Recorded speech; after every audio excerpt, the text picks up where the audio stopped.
కృష్ణా జిల్లా పర్ర చివరిలో ప్రముఖ పారిశ్రామికవేత్త బొండాడ ఇంజనీరింగ్ ప్రైవేట్ లిమిటెడ్ అధినేత బొండాడ రాఘవేంద్రరావు 51వ జన్మదిన వేడుకలు ఘనంగా నిర్వహించారు. ఈ సందర్భంగా ఆయన స్వగృహంలో నిర్వహించిన mega medical camp Machilipatnam parliament సభ్యులు వల్లభనేని బాలశౌరి, అవనిగడ్డ ఎమ్మెల్యే మండలి బుద్ధప్రసాదులు ప్రారంభించారు. తర్వాత జరిగిన సభలో వక్తలు రాఘవేంద్రరావు అనతి కాలంలో సాధించిన ఎదుగుదల, సేవా కార్యక్రమాలు కొనియాడారు.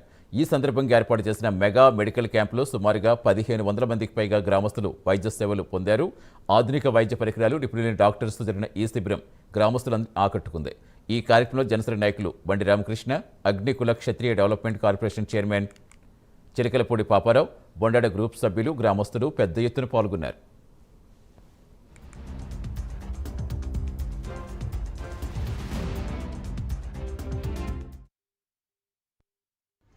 ముఖ్యమంత్రి గారు పేదరిక నిర్మూలన కోసం P4 అనే ఒక కార్యక్రమం పెట్టారు. ఆ P4లో ఈ పారిశ్రామికవేత్తలతో కూడా కొన్ని కుటుంబాలను దత్తత తీసుకుని వాళ్ళ యొక్క ఇబ్బందుల్ని పరిష్కారం చేసే దిశలో వాళ్ళ పెద్ద కార్యక్రమం చేపట్టడం జరిగింది. ఆ కార్యక్రమంలో కూడా రాఘవేంద్ర గారు భాగస్వామ్యం కావాలని చెప్పి నేను కోరుతున్నాను. ఎందుకంటే ఆ సర్వే చేశారు. ఆ సర్వే రిపోర్ట్ నేను వారికి పంపిస్తాను. వారు ఎన్ని కుటుంబాలకు సాయం చేయగలిగితే అన్ని కుటుంబాలు, ఈ ఊరు నాకు తెలిసిన దగ్గర 21 కుటుంబాలు ఆ సర్వేలో వచ్చినట్టు ఉన్నాయి. వాళ్ళకి ఏం సమస్యలు ఉన్నాయన్నది, అలాగే ఇంకే ఈ ఫౌండేషన్ నుంచి ఎవరెవరికి ఇంకేం చేయాలన్నది తప్పనిసరిగా ఆలోచించాలి. దాంతోపాటు మీరు హైదరాబాద్లో పరిశ్రమ కాదు, ఈ నియోజకవర్గంలో కూడా ఒక పరిశ్రమ స్థాపించి ఇక్కడ వాళ్ళకి ఇక్కడే ఉద్యోగ అవకాశాలు కల్పించే దానికి కూడా కృషి చేయాలి. దానికి మా వంతు సహకారం మీకు ఎల్లప్పుడూ కూడా ఉంటుందని చెప్పి మాకు సందర్భంగా చేస్తాం. మేము చేసే సిఎస్ఆర్ యాక్టివిటీస్ అన్నిటిలోనూ ముందుగా మేము ఎక్కువగా ఇచ్చే ఇంపార్టెన్స్ వచ్చి విద్యకి, హెల్త్ అండ్ రూరల్ ఇన్ఫ్రాస్ట్రక్చర్కి ఇస్తాము ఎక్కువ. అయితే అందులో భాగంగానే ఈరోజు మేము ఇక్కడ మెగా హెల్త్ క్యాంప్ని నిర్వహించాం.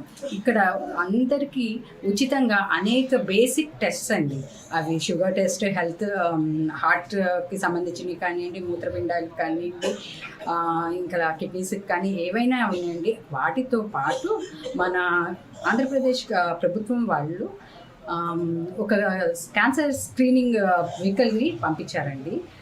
అది ఏం చేస్తుందంటే ఏవైతే డయాగ్నోస్ చేస్తుందో ఫస్ట్లో ఇనిషియల్ స్టేజెస్లో ఉన్న క్యాన్సర్ని ఏవైతే డయాగ్నోస్ చేస్తుందో ఆ డయాగ్నోస్ చేస్తుంది. దాన్ని బట్టి ఇంకేమైనా వాళ్ళు అడ్వాన్స్డ్గా ఇంకేమైనా చూపించుకోవాలంటే మన నెక్స్ట్ కమింగ్ ఊర్లు విజయవాడ ఆర్ బందరు అటు కానీ వెళ్ళి చూపించుకోవచ్చు.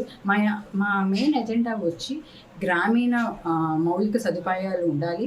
అందులో విద్య main importance is for education and health care అండి. హెల్త్ క్యాంపు అంటే దానికి కూడా సమాజం పట్ల మనకు ఎంతో బాధ్యత ఉంటే కానీ చెయ్యం. ఈరోజు ఒక క్యాన్సర్ యూనిట్ కూడా మన మచిలీపట్నం నియోజకవర్గంలో తిరుగుతుందని చెప్పేసి వారు మణిపాలు డాక్టర్స్ని పిలిపించి చేసేటువంటి భాగంలో దీన్ని కూడా ఇక్కడికి వస్తే బాగుంటుందనే ఉద్దేశంతో కూడా ఈరోజు కూడా దీన్ని కూడా తీసుకొచ్చాను ఇక్కడికి. ఈ అవనిగడ్డ ప్రాంతంలో, దివిసేవ ప్రాంతంలో క్యాన్సర్ చాలా ఎక్కువగా ఉంది. ఎంతోమంది డాక్టర్స్ తోటి మనం మాట్లాడేటప్పుడు కూడా చంద్రశేఖర్ గారు కానీ వేరే వాళ్ళు కూడా ఎందుకో కానీ ఈ మచిలీపట్నం ఏరియాలో క్యాన్సర్ అనేది చాలా విస్తృతంగా ఉంది. దాన్ని దృష్టిలో పెట్టుకొని నేను బెల్ కంపెనీ వాళ్ళతో మాట్లాడి సిఎస్ఆర్ నిధుల నుంచి ఒక 3 కోట్ల రూపాయలు తీసుకొచ్చి ప్రతి గ్రామంలో ఉన్నటువంటి ప్రతి మహిళ, ముఖ్యంగా సోదరిని, స్టేజ్ 1లో ఉన్నటువంటి క్యాన్సర్ని కానీ మనం పరీక్షించి దాన్ని నిర్ధారణ చేసుకున్నట్లయితే ఆ ప్రాణం నుంచి ఆ సోదరిని మనం కాపాడుకోగలిగే వాళ్ళం అవుతామనే ఉద్దేశంతో